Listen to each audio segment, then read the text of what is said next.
Hey folks, welcome to our latest TW pay-per-view. This is WWE's Tables, Ladders and Chair pay-per-view for 2022. Final one actually before we head into 2023 and firmly on to the road to WrestleMania.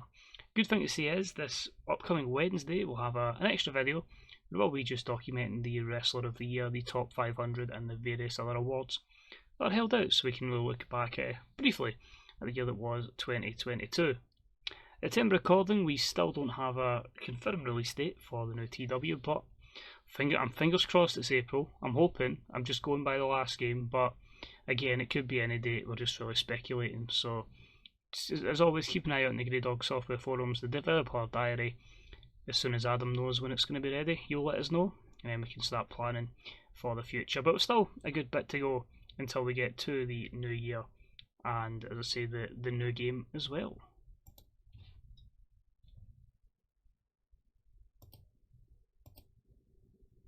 So, this pay-per-view is an interesting one. I haven't booked it for probably about maybe 2 weeks, so kind of lost my train of thought. Didn't have too much noted down in my notepad, so a lot of this is on the fly, which is a bit annoying, but hopefully the storylines make sense how we describe them.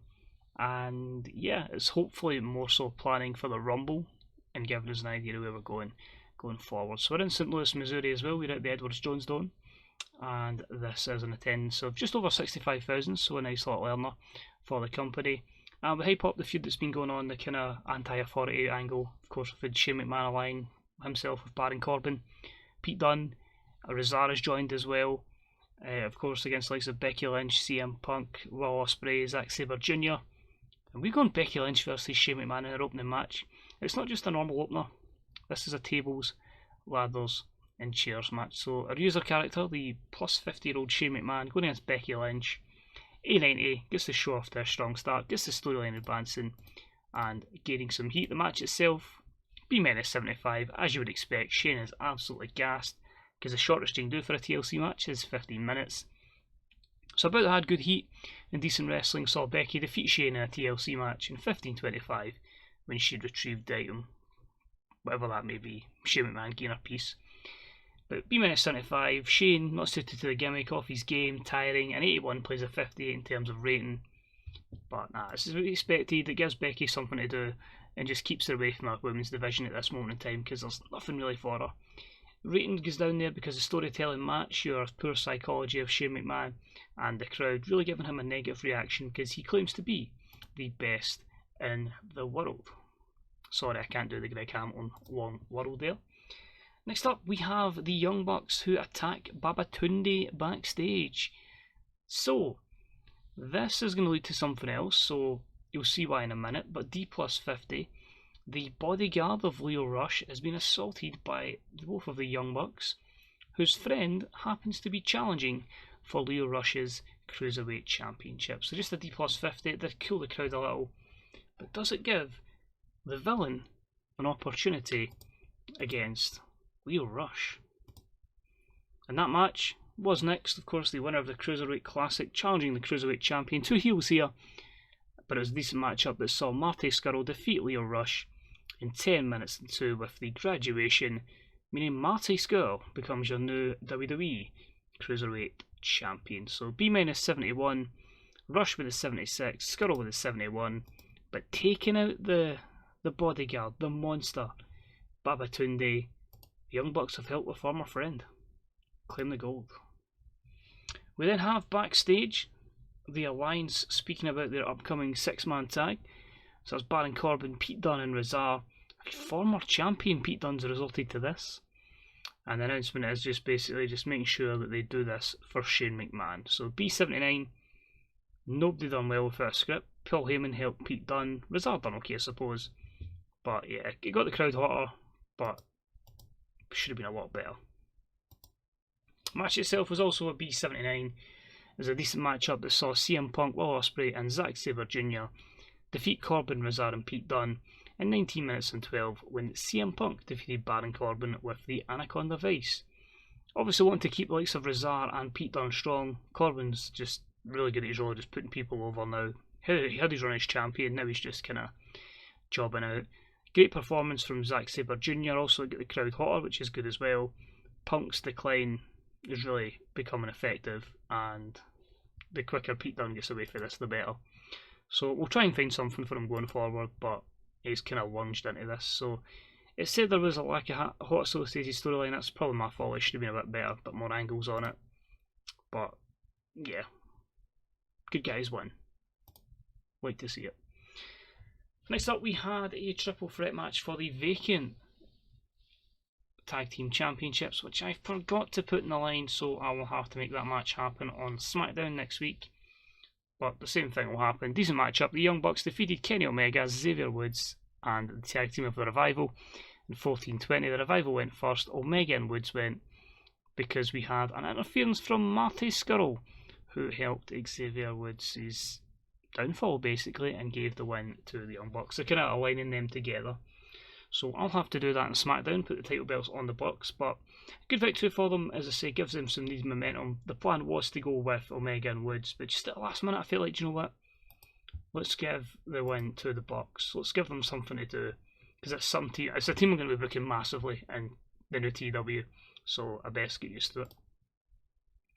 Next up, we've got Fergal Devitt coming down to ring to do colour commentary on the next match, which was a C+68.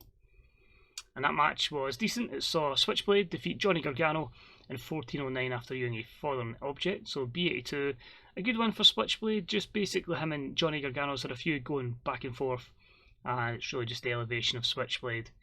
But why did Johnny Gargano, why was he the attention of Fergal Devitt? Well, him and the guy joining him at commentary was Jordan Devlin. Both guys decided to beat down Johnny Gargano, and that was a C63. So not great at all. Performance of Devitt was good. Devlin was underwhelming. I'm going to move Switchblade away for Gargano. He's done his purpose, and now we're going to go with Gargano and Balor going forward. But I really need to figure out where I want to go with this division. This is kind of like your US division, because of Impact I want to do in the main event scene on Raw and SmackDown. I kind of neglected where my undercard goes, and it leaves a lot of guys in kind of purgatory of what's happening with them. Example, Kevin Owens didn't even have a feud, but he says, you know what, I'm the US champion, I should be on this goddamn pay-per-view. Here's an open challenge for the US title, so I say B+88. And that saw Ricochet answer it, so it's going to be Kevin Owens versus Ricochet for the US title. That was a B-76. Which in turn saw a good matchup that saw Kevin Owens defeat Ricochet in 11:52 with a package pile driver. Kevin Owens makes the 4th defence of the US title, so giving him a good wee run with the belt at B82, but yeah, we just seem to have a problem with the upper mid card of SmackDown. And if you think it's bad that I've rushed this US title match, I don't even have a world title match tonight. Andrade isn't even on the show. So yeah, that's how rushed together this was. So, but we've planned ahead. Co-main event time. So Daniel Bryan is cutting his promo on this massive feud with the Velveteen Dream. 89, obviously the Dreams come back, been a thorn on Bryan's side, picked up a few victories against them. Bryan wants his victory, wants to prepare himself back into contention for the title. But the Dream, over the top as he does with everything, spectacular entrance, 89, which means a matchup that did not quite make it. I know Daniel Bryan's got physical decline, but he's still someone I expect to make a long match happen. It was a good matchup, good wrestling, decent reaction from our audience. The Velveteen Dream defeats Daniel Bryan in 50 minutes and 35 with a power line, gave him a proper long matchup to end the feud. B81, Bryan 77, Dreams 89. I think Bryan will slowly do drifting down the card. That is a case of he's got the AJ Styles, a decline has affected a very good worker, which is going to hurt him. It's hurted Punk. I'm not going to WWE, where it's like in real life. Here's Goldberg at 50. As soon as they get a decline, straight down the card. But after the match, Velveteen Dream turns his attention on Andrade and says he's coming for that championship at the Royal Rumble. So that's an A93. But what is the main event? It's boss time. So Ruby Riot obviously won the championship from Sasha at the last event. So tonight, she gets a rematch in the main event of tables, ladders and chairs. So she's just said, it's all good that Ruby Riot's on this great run of forum, but she's the boss. This is her show. It's her championship. and she's going to show, you know, that people tune in, paying the buy rate for this, even though it's on the network, is because it's Sasha Banks. So B plus 87. Can the ladies at least get a B plus, please? Oh, damn! This has been a bad show. About they had good wrestling and a decent reaction from the crowd. Ruby Riot defeated Sasha Banks in 32-48 with a heady ho. She makes her second title defence. It's a great rub in a big stage pay-per-view. But a B79 with an 89 and 85 performance. And that's Ruby off her game, so she would have easily been in the 90s. That's why I gave them the main event slot. Ah, it's great when you are learning stuff at the last minute. So, the big penalty here is obviously letting too long for a mid-level match. Because I was previously booking them as their separate brand, but as mid-card, upper mid-card main event, that would have been fine. Because I've moved them back to Raw and Smackdown in a women's division counts as mid-level in this, when in real life you wouldn't quite have that. So, that's cost us here. That's an amazing thing to learn 4 years into the game's life cycle. Let's not make that mistake again. So that will pretty much take off our attempt at a women's main event. But no, it was good to give them that opportunity. A B80, Reserve was used too much. It's still an okay show. It's showing that we're kind of nearing the end of our time, and that, you know, I've kind of ruined a few people's careers, and some people are maybe not quite as over as I would like. But I gave myself too big a roster, and I'm trying to basically sort it out before the end of the save. But it is what it is. It's still quite a cool picture to be on. We've got a match set up for the Rumble, and hopefully that event will be pretty damn decent. So we'll go into our main screen, we'll see if there's anything that really affects us. Hopefully not. Then I'll have a fun time booking Raw and SmackDown. I'll probably just do filler episodes of Raw and SmackDown so I get to the awards. So we get that video made and put out for us to see who won everything. Hopefully it's not just Japanese wrestlers, as is previous times. TLC, folks still liked it. It was positive. Still a decent gate to seat. So 48.34 TV rating, that's fine, so don't lose anything. Didn't even lose pops, that was good. And Rey Mysterio has retired, he's now a colour commentary, and I'm never going to use this guy because there's like 3 months of the save left. That's another thing that will change. Once we get the new game out as well, we'll be pushing a lot of like new generated people. The plan will not be to go WWE, it'll be like AEW, just because quicker shows, 1 show a week, and that means we get a lot more videos out and progress a lot further than 2022. Ideally, again, because we're starting 4 years later, so we're starting in 2020, the aim would be to get to 2030 and at least 1 save. So hopefully I can do that. We're a big company, by the way, not just like a company that's running 1 show a month. We could do it, but well, we'll see. I'm still toying a lot of ideas and I'm seeing how well the databases convert before I want to commit to anything. So cheers for watching, much appreciated as always.